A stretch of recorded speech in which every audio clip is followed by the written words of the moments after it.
बजने को है। देश के सबसे विश्वसनीय, सबसे लोकप्रिय और नंबर 1 शो शंखनाद में आप सभी का स्वागत है। मैं हूं आपके साथ चित्रा त्रिपाठी। महाराष्ट्र में हनुमान चालीसा पर मचा बखेड़ा अब बड़ा हो गया है।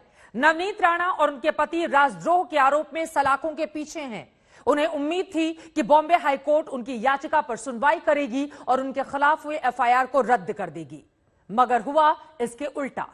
बॉम्बे हाईकोर्ट ने राणा दंपति को न सिर्फ फटकार लगाई बल्कि उनकी याचिका भी रद्द करके उन्हें एहसास दिलाया कि वो जनप्रतिनिधि हैं और उनकी जिम्मेदारी बड़ी है। मगर मामला सिर्फ राणा दंपति का नहीं रहा। अब हनुमान चालीसा पर महाराष्ट्र से दिल्ली तक मोर्चेबंदी तेज हो गई है। ये रिपोर्ट देखिए। हे पवन पुत्र हनुमान, कहाँ हो? जहाँ भी हो लौट आओ महाराष्ट्र, लौट आओ मुंबई, लौट आओ दिल्ली, लौट आओ अंजनी के लाल। तुम्हारे नाम पर यहाँ मचा हुआ है बवाल।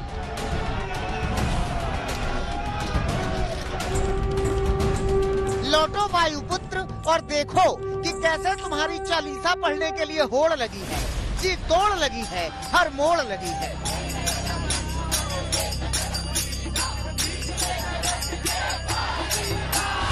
लौटो महाबल और देखो जैसे तुम राम काज करीबे को आतुर थे, वैसे ही तुम्हारी चालीसा पढ़ने को आतुर हैं कुछ लोग। और कुछ लोग ऐसे भी हैं जो पढ़ने नहीं दे रहे तुम्हारा नाम पवन सुत। तो लौटो। अगर नहीं लौटना तो क्षितिजल पावक गगन समीरा, जहाँ भी वास हो वहीं से देखो। देखो कि सुरसा का मुंह भी छोटा हो गया है तुम्हारे नाम की सियासत के सामने। देखो कि जिस समुद्र को तुम लांघ गए थे, उसी समुद्र के शहर में समुद्र से भी विस्तारित हो गई है तुम्हारे नाम की राजनीति। अगर नहीं लौटना तो सुनो ही सही।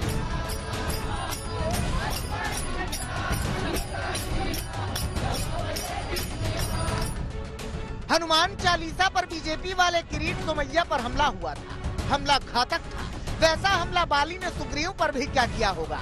सुग्रीव ऋषिमुख पर्वत से राम के पास आए थे, किरीट सोमैया मुंबई से दिल्ली आए।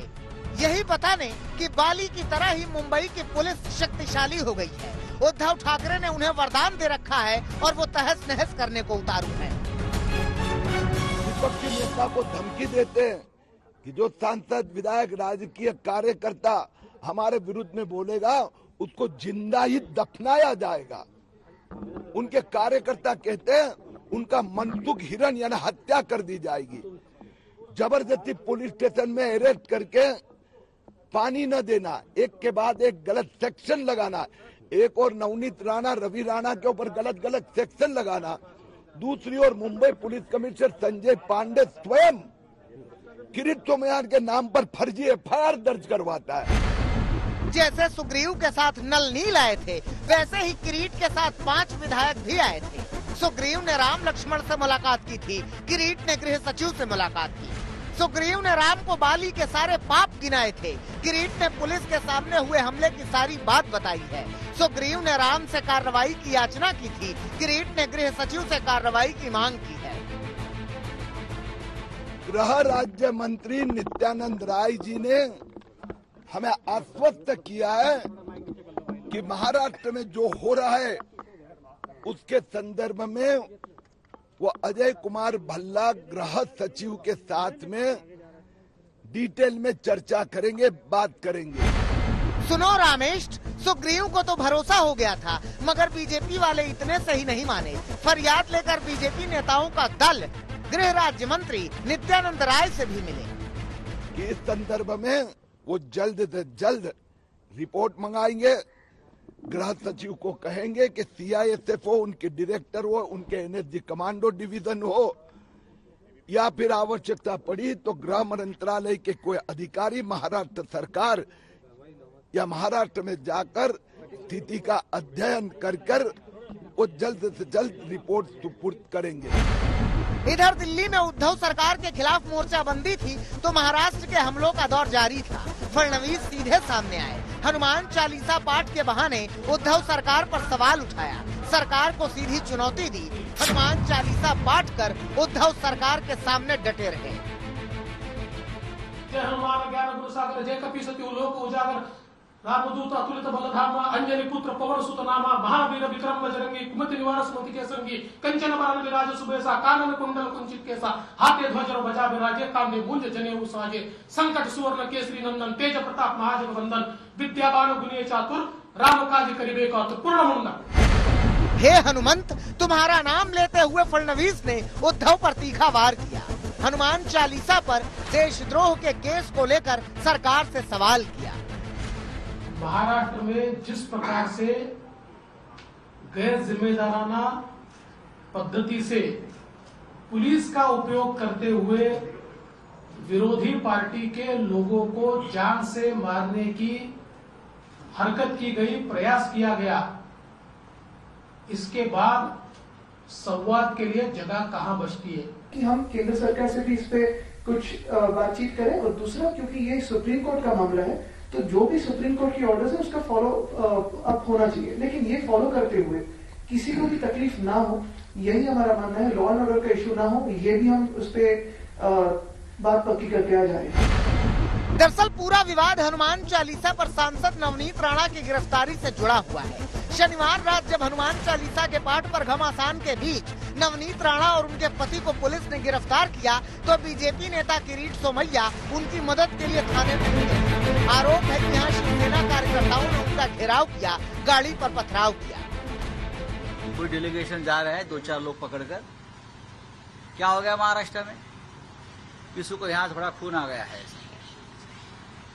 तो राष्ट्रपति शासन लगाने के लिए बचाइए। अगर आपकी कोई समस्या है तो आप महाराष्ट्र के मुख्यमंत्री से मिलिए, महाराष्ट्र के गृह मंत्री से मिलिए, आप उनको अपना निवेदन दीजिए, लेकिन आप दिल्ली में जा रहे हो, ये क्या चल रहा है। इस हंगामे के बीच जेल में बंद सांसद नवनीत राणा ने लोकसभा स्पीकर को चिट्ठी लिखकर बेहद गंभीर आरोप लगाए। चिट्ठी में नवनीत राणा ने कहा कि पुलिस स्टेशन में उन्हें पानी तक नहीं दिया गया, और तो और जाति को भी लेकर टिप्पणी की गई। चिट्ठी में नवनीत राणा का दर्द छलका तो बीजेपी ने इसे भी मुद्दा बनाया। महाराष्ट्र सरकार के रवैये को तानाशाही बताया।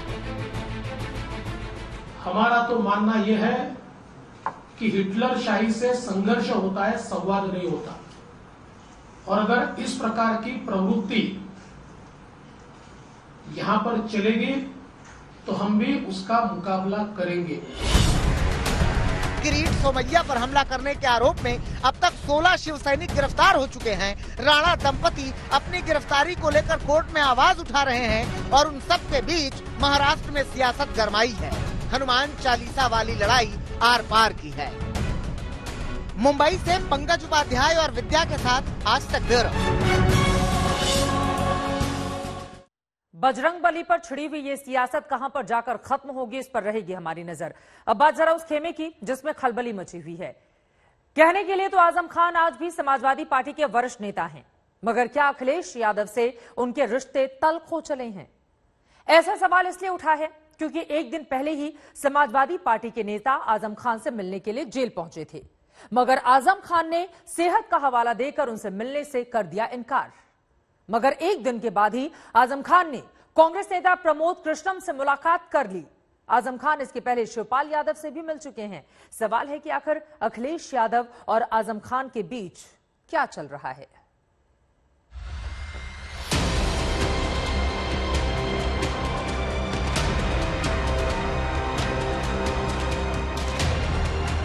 आखिरकार आजम खान के मन में क्या चल रहा है?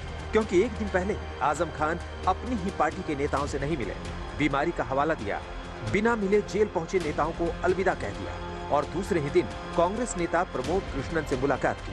1.5 घंटे बाद की कांग्रेस नेता से दिल की बात कही। इस बातचीत में अखिलेश से तल्खी सामने आ गई। अखिलेश जी आज जो भी कह रहे हैं या कल जो भी कहेंगे, अब उसके कोई मायने नहीं बचे हैं। आजम खान 2 साल से ज्यादा हो गया जेल की तन्हाई की कोठरी में जिंदगी व्यतीत कर रहे हैं। कितने धरने समाजवादी पार्टी ने किए, कितना प्रदर्शन किया, एक बयान तो बताओ। कांग्रेस नेता की माने तो अखिलेश यादव से आजम खान की नाराजगी की खबरों में दम भी है, और इसकी वजह है मुलाकात में आजम खान ने अखिलेश को लेकर कई बातें कही जो आजम खान के भविष्य की ओर बड़ा इशारा कर गई। लगता है आपको, आजम खान जब जेल से निकलेंगे तो क्या सपा के साथ रहेंगे या फिर? देखिए, वो आजम खान साहब का फैसला है कि वो समाजवादी पार्टी के साथ रहेंगे या नहीं रहेंगे। आज आपसे बातचीत हुई है, एक रुख आपको मिला होगा, आप भी वरिष्ठ नेता हैं, आपने भी। मैं इस बात को ज्यादा आपसे शेयर नहीं करना चाहता हूँ क्योंकि ये मेरे और उनके दरमियान जो बात हुई है, लेकिन मैं इतना जरूर कहना चाहता हूँ, इतना जरूर शेयर करना चाहता हूँ आपके माध्यम से पूरे देश की जनता को कि आजम खान के ऊपर बहुत जुल्म हुए हैं। आतंकवादियों के ऊपर भी इतना जुल्म इस देश में नहीं होता। बीते दिनों शिवपाल यादव ने भी सीतापुर जेल जाकर आजम खान से मुलाकात की और इस मुलाकात के बाद आजम खान के जेल में होने को लेकर समाजवादी पार्टी पर हमला बोला था। आजम भाई के प्रति समाजवादी पार्टी को संघर्ष करना चाहिए था, आंदोलन करना चाहिए था। नेताजी की अगुवाई में लोकसभा में भी, जबकि आजम भाई लोकसभा के सदस्य भी थे, तो ये बात रखनी चाहिए था। बताया जा रहा है कि शिवपाल यादव की आजम खान से मुलाकात के बाद समाजवादी पार्टी हरकत में आई। अब तक नेताओं की नाराजगी को हल्के में ले रहे अखिलेश यादव डैमेज कंट्रोल में जुट गए, लेकिन जब सीतापुर की जेल पहुंचे समाजवादी पार्टी के नेताओं से आजम खान ने मिलने से इनकार किया तो एसपी नेताओं ने इसके पीछे भी बीजेपी को जिम्मेदार बता दिया। हम समाजवादी पार्टी के विधायक पूर्व मंत्री आजम खान साहब से जो 26 महीने से जेल में बंद हैं, उनसे मिलने के लिए सीतापुर जेल गए थे, लेकिन जेल प्रशासन ने हमारी मुलाकात उनसे नहीं कराई, इसलिए कि जेल प्रशासन ने जो आजम खान के ऊपर अत्याचार और दमन कर रखा है उसकी पोल ना खुल जाए, इसलिए जिला प्रशासन ने, जेल प्रशासन ने हमको आजम खान साहब से मुलाकात करने नहीं दी। हैरानी इस बात की भी है कि जब समाजवादी पार्टी के नेताओं के सीतापुर जाने को लेकर अखिलेश यादव से सवाल हुआ तो उन्होंने ऐसी किसी भी जानकारी से साफ मना कर दिया। मेरी जानकारी में नहीं है कौन गया था मिलने, मेरी जानकारी में नहीं है, क्योंकि मुझे यहाँ पर इस गांव में आना था, मुझे जानकारी नहीं है कि कौन मिलने गया था। उसमें ही शायद गए होंगे, मुझे जानकारी नहीं है। इन सब के बीच कांग्रेस नेता से आजम खान की मुलाकात ने फिर कई सवाल खड़े कर दिए हैं। सबसे बड़ा सवाल ये कि क्या आजम और अखिलेश के बीच तल्खी इतनी बढ़ गई है कि जल्द आजम कोई फैसला ले सकते हैं? मुझे लगता है कि आजम खान साहब पर जब ये संकट आया, ये मुसीबत आई, तो उन्हें उम्मीद थी कि समाजवादी पार्टी उनका साथ देगी, लेकिन वो ये भूल बैठे थे कि समाजवादी पार्टी ने जब मुलायम सिंह जी के साथ ही अच्छा सलूक नहीं किया, नेताजी के साथ अच्छा सलूक नहीं किया, तो आजम खान साहब के साथ क्या अच्छा सलूक होगा। सबसे पहले आजम खान के प्रवक्ता फसाहत खान ने अखिलेश के खिलाफ मोर्चा खोला था। आजम के बहाने समाजवादी पार्टी पर हमला बोला था। शिवपाल ने सियासत को आगे बढ़ाया और अब आजम के रुख ने समाजवादी पार्टी की टेंशन बढ़ा दी। लखनऊ से समर्थ श्रीवास्तव के साथ आज तक ब्यूरो।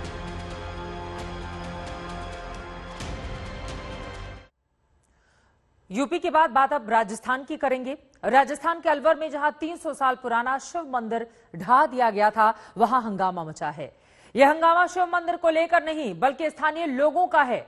वो मांग कर रहे हैं कि उन्हें मुआवजा दिया जाए, मगर स्थानीय लोगों की मांग पर यहां पर पुलिस ने अपनी बर्बरता दिखा दी।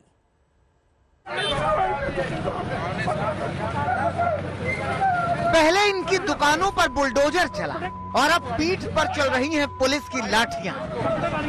पहले इनके घर गिराए गए और अब ये खुद गिराए जा रहे हैं कूट पीट के। पहले घर गिर रहा था तो शोर भी कर रहे थे और शोक भी मना रहे थे। अब खुद को बचाने का शोर भी मचा रहे हैं और चोट पर शोक भी मना रहे हैं।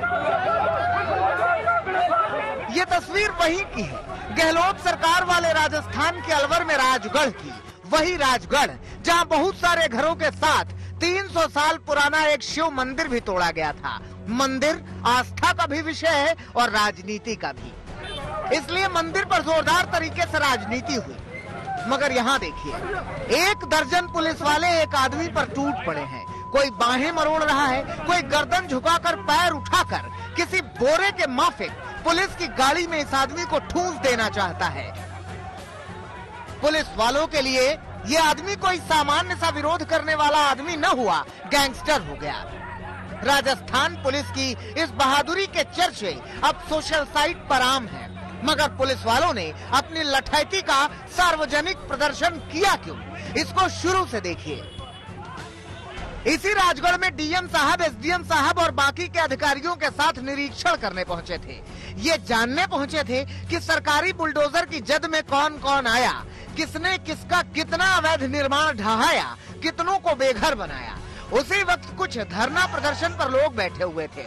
उन्हीं में से कुछ लोगों ने जिद कर ली कि वो डीएम से मिलेंगे और बताएंगे कि उनके साथ जुल्म हुआ है हुकुम, मगर हुकुम तक वर्दीधारी हुक्काम पहुंचने दें तब ना। बस पकड़ लिया बीच में ही, कपड़े भी उतारे और चमड़ी भी।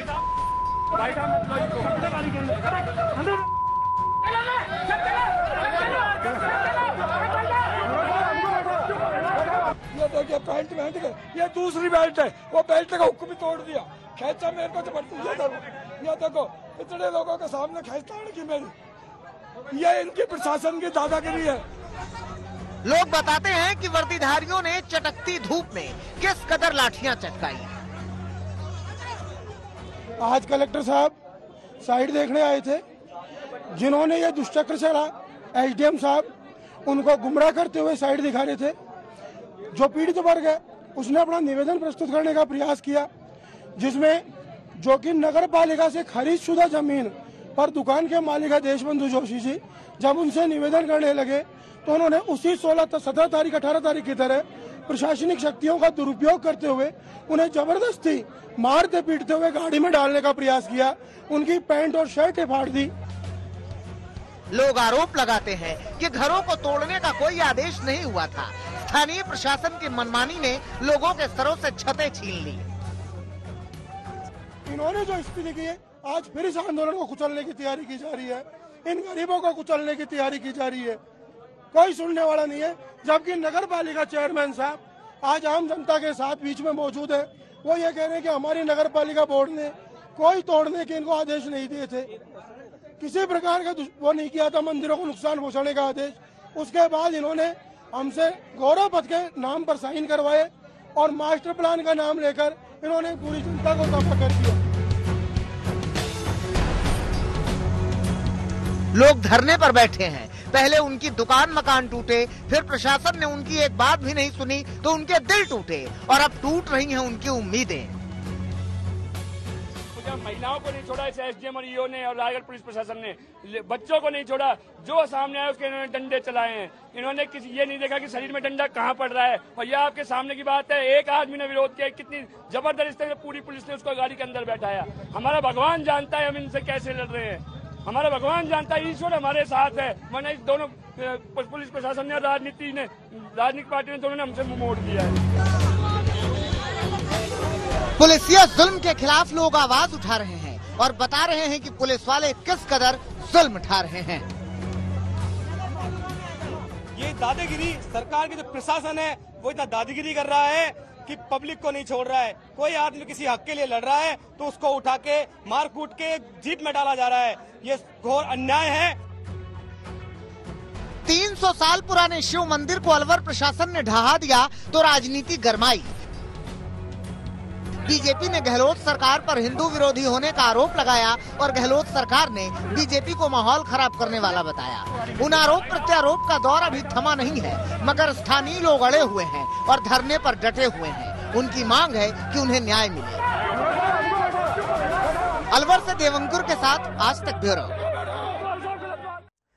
और अब बात राजधानी दिल्ली में हुई लापरवाही की करेंगे। राजधानी दिल्ली के एक पॉश इलाके में अचानक इमारत ढह जाती है और कई मजदूर उसमें फंस जाते हैं। इस हादसे में 2 लोगों की मौत हो गई है, जबकि 4 लोगों का रेस्क्यू किया गया है।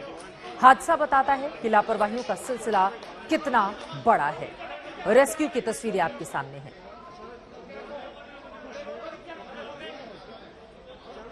दिल्ली के सत्य निकेतन में है। इस वक्त हम लोग दोपहर के 1:30 बजे के आसपास इस बिल्डिंग के गिरने की सूचना फायर डिपार्टमेंट को मिली थी। आप देख सकते हैं रेनोवेशन का काम चल रहा था।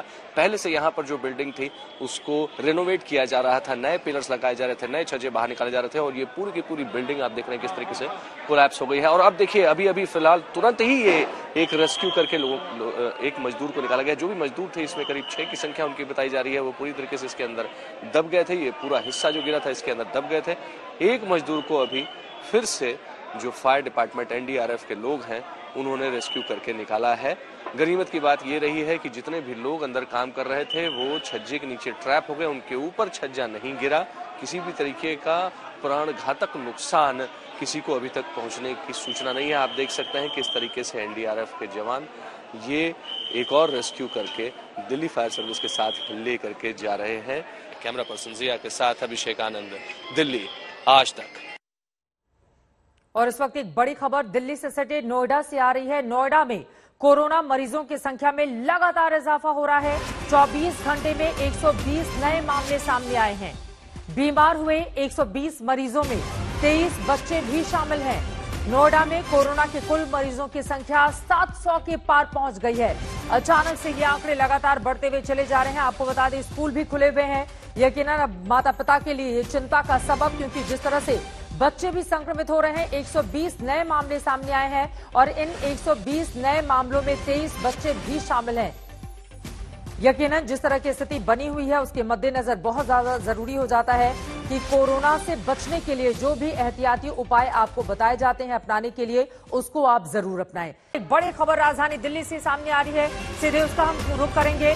दिल्ली के मोहम्मदपुर में हैंड ग्रेनेड जैसा संदिग्ध सामान मिला है। दिल्ली में हैंड ग्रेनेड जैसा संदिग्ध सामान की बरामदगी हुई है। ये बड़ी जानकारी सामने आ रही है। विस्फोटक पदार्थ यह हो सकता है, इस तरह की आशंका है। बम निरोधक दस्ता मौके पर पहुंच चुका है। दिल्ली पुलिस और बम निरोधक दस्ता इस वक्त मौके पर मौजूद है। मोहम्मदपुर में संदिग्ध विस्फोटक मिला है, ये बड़ी जानकारी। अभिषेक आनंद हमारे संवाददाता जुड़ चुके हैं ज्यादा जानकारी के साथ। अभिषेक, क्या जानकारी मिल रही है? बम स्क्वाड की टीम इस वक्त जांच कर रही है। कहा जा रहा है कि विस्फोटक सामान है, अब संदिग्ध परिस्थितियों में कोई छोड़कर गया है। किस तरह की जानकारी मिल रही है इसके बाबत? जी देखिए चित्रा, वहाँ पर मोहम्मदपुर जो इलाका है वहाँ पर एक पुराना गुंबद है, उसके पास ही कुछ लोगों को ये चीज दिखी थी। जो इंफॉर्मेशन पुलिस को दी गई उसके मुताबिक ग्रेनेड जैसी, हैंड ग्रेनेड जैसी दिखने वाली चीज है ये। पुलिस ने फिलहाल पूरे इलाके को कॉर्डन ऑफ कर दिया है, सभी लोगों को वहां से हटा दिया है। जो बॉम्ब डिस्पोजल स्क्वाड है वो अब इस वस्तु की जांच कर रहा है कि इसमें असल में विस्फोटक है या नहीं। ये बहुत ही पेचीदा मामला होता है क्योंकि इस तरह की किसी भी संदिग्ध वस्तु को बॉम्ब डिस्पोजल स्क्वाड को बिना हिलाए उसकी जांच करनी होती है, क्योंकि विस्फोटक बहुत ही अनप्रेडिक्टेबल हो सकता है अगर उसमें हुआ तो। फिलहाल पुलिस कुछ भी साफ नहीं बता रही है क्योंकि अभी तक इसकी पूर्णतया जांच नहीं हो पाई है। चलिए, फिलहाल के लिए शुक्रिया अभिषेक। आगे भी आपसे जानकारी इस बाबत हम लेते रहेंगे। बड़ी जानकारी, दिल्ली पुलिस बम स्क्वाड की टीम मौके पर पहुंच चुकी है। तस्वीरें हम आपको दिखा रहे हैं। क्या वास्तव में वो विस्फोटक पदार्थ है, और अगर है तो फिर ये किसकी साजिश है, ये बड़ा सवाल। अभिषेक है, अब अपने संवाददाता के पास हम चलेंगे और कई ऐसे सवाल हैं। बम स्क्वाड की टीम जांच कर रही है, मौके पर पहुंची हुई है। ये बड़ी जानकारी इस वक्त निकलकर सामने आई है। राजधानी दिल्ली में बीते दिनों हम सब ने देखा किस तरह से जहांगीरपुरी में मामला गर्म हो गया और उसके बाद पुलिस के लिए भी कितनी बड़ी चुनौती पैदा हो गई थी। उसके बाद अब एक दूसरे हिस्से से आपको बताते चले, अगर ऐसी स्थिति बनती है तो यकीनन राजधानी दिल्ली के लिए दिल्ली पुलिस बम स्क्वाड की टीम मौके पर पहुंची है। ये बड़ी जानकारी इस वक्त निकलकर सामने आ रही है। दिल्ली पुलिस इलाके को बम स्क्वाड की टीम ने पूरी तरह से घेर लिया है। ये इस वक्त की सबसे बड़ी खबर जो राजधानी दिल्ली से निकलकर सामने आई है। इस बाबत जैसे और जानकारी सामने आएगी राजधानी दिल्ली से आज तक लगातार आप तक पहुंचाता रहेगा।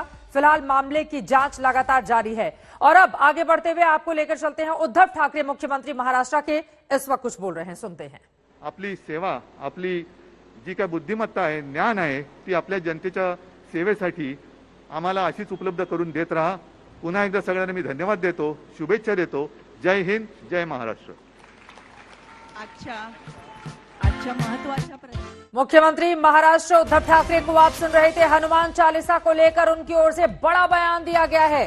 हनुमान चालीसा पर महाराष्ट्र के मुख्यमंत्री उद्धव ठाकरे का बड़ा बयान सामने आया है।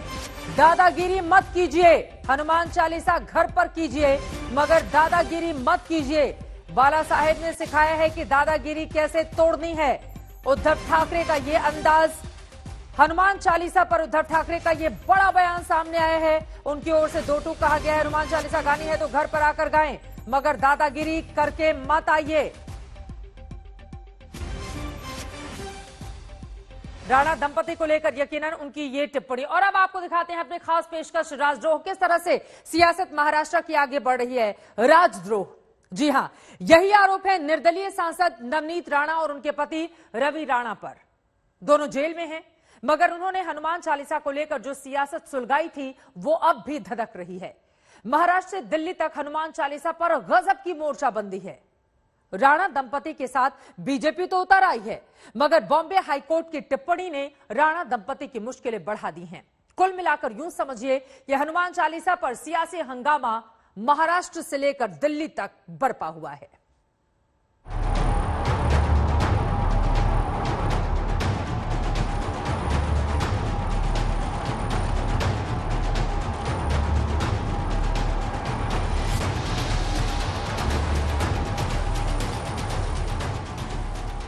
जेल की सलाखों के पीछे अप्रैल की गर्मी काट रहे राणा दंपत्ति ने सोचा भी नहीं होगा कि हनुमान चालीसा का विवाद इस कदर गहराएगा कि उनके लिए मुसीबतों का जंगल खड़ा हो जाएगा। बड़ी उम्मीद लगाकर राणा दंपत्ति ने बॉम्बे हाईकोर्ट का दरवाजा खटखटाया था। ये सोचा था कि मिलॉर्ड को उनकी बातें रास आएंगी और उनकी याचिका पर एफआईआर दर्ज हो जाएगी, लेकिन हुआ एकदम विपरीत। बॉम्बे हाईकोर्ट ने राणा दंपत्ति को फटकार लगाई, जमकर खरी खोटी सुनाई और तो और एफआईआर रद्द करने वाली याचिका भी रद्द कर दी। कोर्ट ने कहा राणा दंपत्ति की वजह से लॉ एंड ऑर्डर की समस्या पैदा हुई। राणा दंपत्ति एक जनप्रतिनिधि है, इसलिए उनकी जवाबदारी भी बड़ी है। बड़ा पद बड़ी जिम्मेदारी के साथ आता है। ऐसे लोगों को कुछ भी जिम्मेदारी की भावना से बोलना चाहिए। जो सामान्य जनता की भावना है, जो कानून है और जो न्यायालय कहता है, इसका सबने आदर करना चाहिए।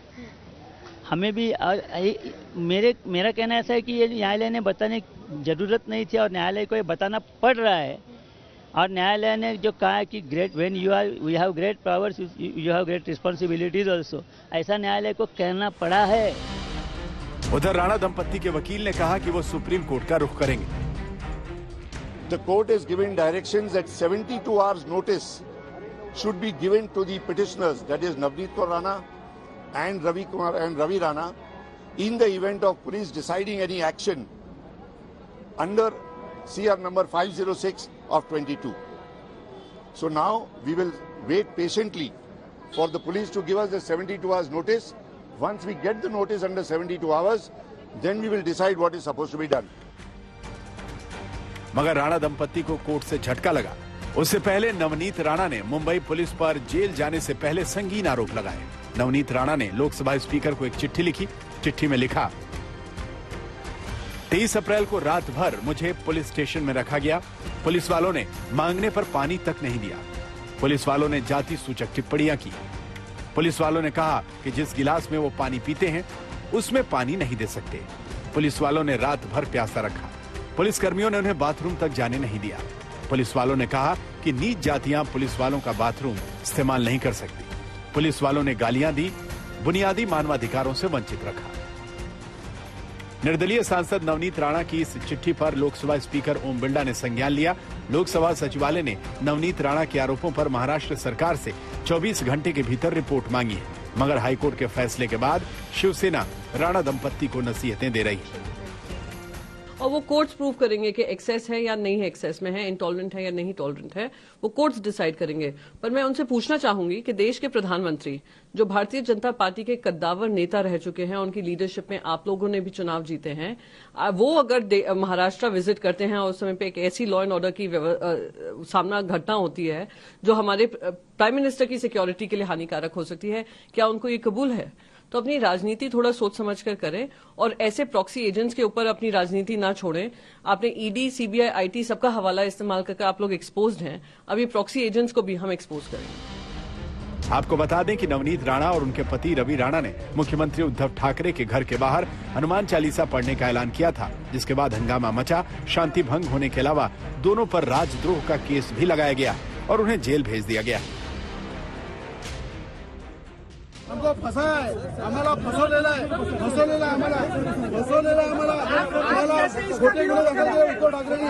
हनुमान चालीसा विरोध करणारा मुख्यमंत्री आहे, हनुमान चालीसाला विरोध करणारा मुख्यमंत्री आहे, हमारा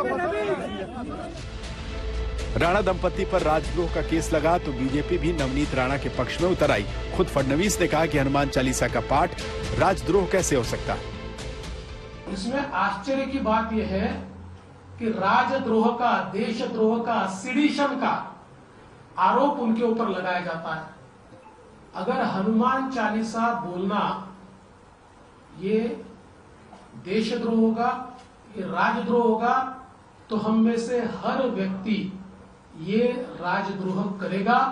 हम सारे के सारे हनुमान चालीसा बोलेंगे और अगर सरकार में हिम्मत है तो सरकार हमारे ऊपर राजद्रोह का गुनाह लगाकर दिखाए। अब राणा दंपत्ति पर जमकर बवाल मचा हुआ है। देखना होगा कि ये बवाल कहां तक जाता है। मुंबई से पंकज उपाध्याय और विद्या के साथ आज तक ब्यूरो। शुरुआत हुई थी इस बात से कि सीएम के घर पर राणा दंपति हनुमान चालीसा पढ़ेंगे, मगर जैसे जैसे विवाद बढ़ा उसके कई भाग बढ़ते चले गए। राणा दंपति के खिलाफ विरोध प्रदर्शन हुआ, किरीट सोमैया पर हमला हो गया।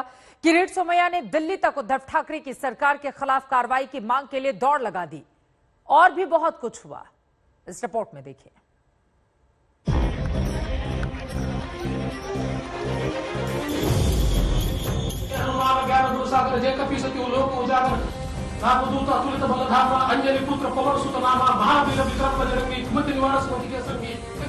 संकट ते हनुमान छुड़ावे, मन क्रम वचन ध्यान झुलावे।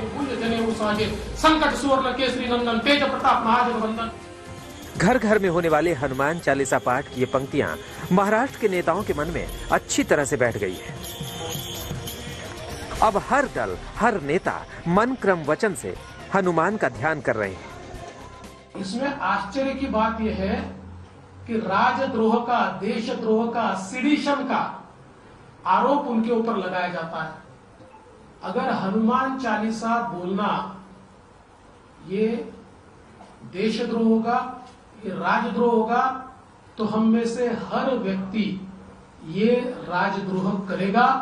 हम सारे के सारे हनुमान चालीसा बोलेंगे और अगर सरकार में हिम्मत है तो सरकार हमारे ऊपर राजद्रोह का गुनाह लगाकर दिखाए।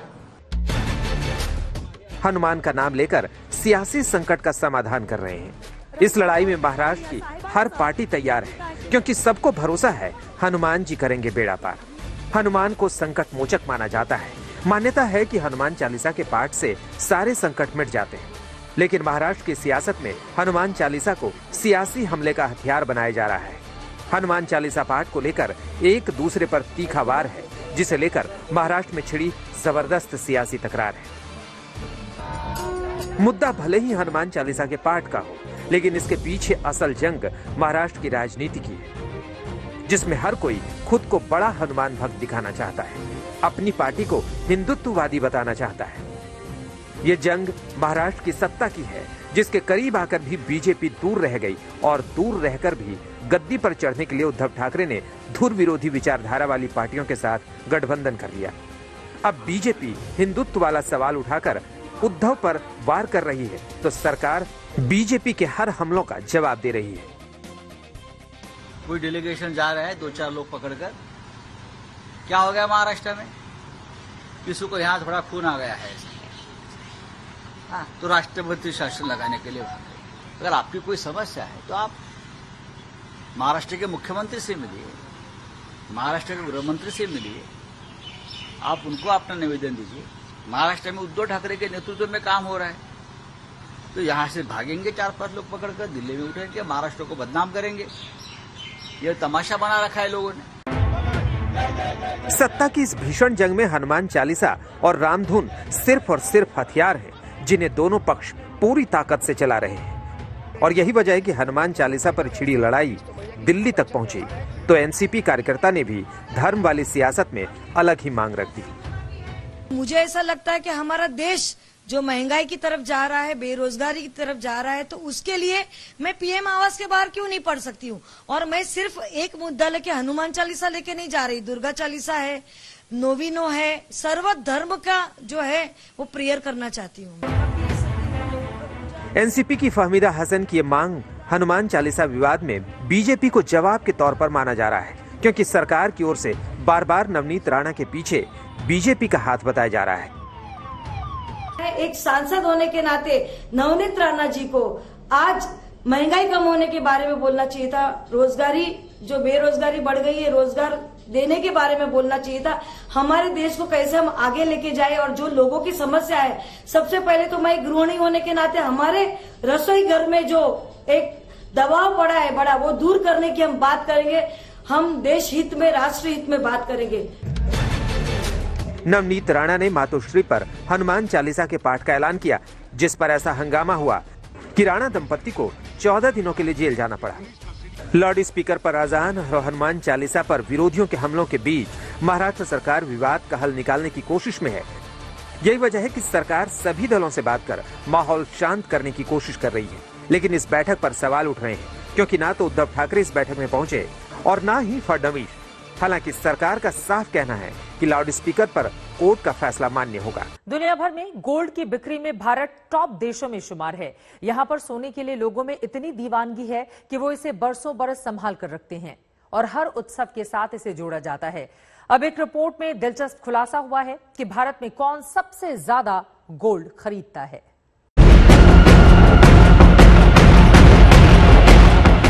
भारत में सोने की खरीदारी को लेकर एक दिलचस्प ट्रेंड की जानकारी सामने आई है। इंडिया गोल्ड पॉलिसी सेंटर यानी IGPC की सोना और स्वर्ण बाजार 2022 रिपोर्ट के मुताबिक भारत में मध्यम आय वर्ग के लोग सबसे ज्यादा सोना खरीदते हैं और इसे फिजिकल तौर पर रखना पसंद करते हैं, जबकि उच्च आय वर्ग के लोगों को डिजिटल या पेपर फॉर्मेट में सोना रखना पसंद है। रिपोर्ट के मुताबिक वैसे तो प्रति व्यक्ति सोने की खपत अमीरों में सबसे ज्यादा है, लेकिन इसकी कुल मात्रा अभी भी मध्यम आय वर्ग के पास सबसे ज्यादा है। रिपोर्ट में आगे कहा गया है कि ज्यादातर खपत 2 से 10 लाख रुपए की सालाना आय सीमा के परिवारों में है, जो औसत मात्रा का करीब 56% है। इसमें कहा गया है कि सुरक्षित निवेश की वजह से मध्यम वर्ग को आज भी गोल्ड, बैंक FD जैसे कम जोखिम वाले निवेश विकल्प पसंद है। वहीं 10 लाख रुपए से ज्यादा सालाना कमाई वाले उच्च मध्यम और अमीर वर्ग को स्टॉक मार्केट और रियल एस्टेट ज्यादा रास आते हैं। इस सर्वे के माध्यम से घरेलू सोने की खपत रिपोर्ट तैयार की गई थी, जिसमें 40,000 घरों की राय ली गई थी। रिपोर्ट में एक और मजेदार जानकारी सामने आई है। इसमें दावा किया गया है कि नोटबंदी या GST के लागू होने से सोने की खपत नहीं घटी है। इसमें कहा गया है कि पिछले 5 साल में कम से कम 74% उच्च आय वाले परिवारों ने सोना खरीदा है। रिपोर्ट के मुताबिक सोना उत्सव का प्रतीक है और इसकी खरीदारी में शादियों और त्योहारों का 65 से 70% का योगदान है, जबकि 30 से 35% अपनी मर्जी के मुताबिक लोग गोल्ड पर खर्च करते हैं। इसमें कहा गया है कि लगभग 43% भारतीय परिवार शादियों के लिए सोना खरीदते हैं, जबकि 31% बिना किसी खास मौके के ही सोना खरीदते हैं। IGPC के मुताबिक इस सर्वे से पता चला है कि मध्यम आय वाले परिवार मूल्य के साथ साथ मात्रा में भी सबसे ज्यादा सोना खरीदते हैं। आज तक ब्यूरो।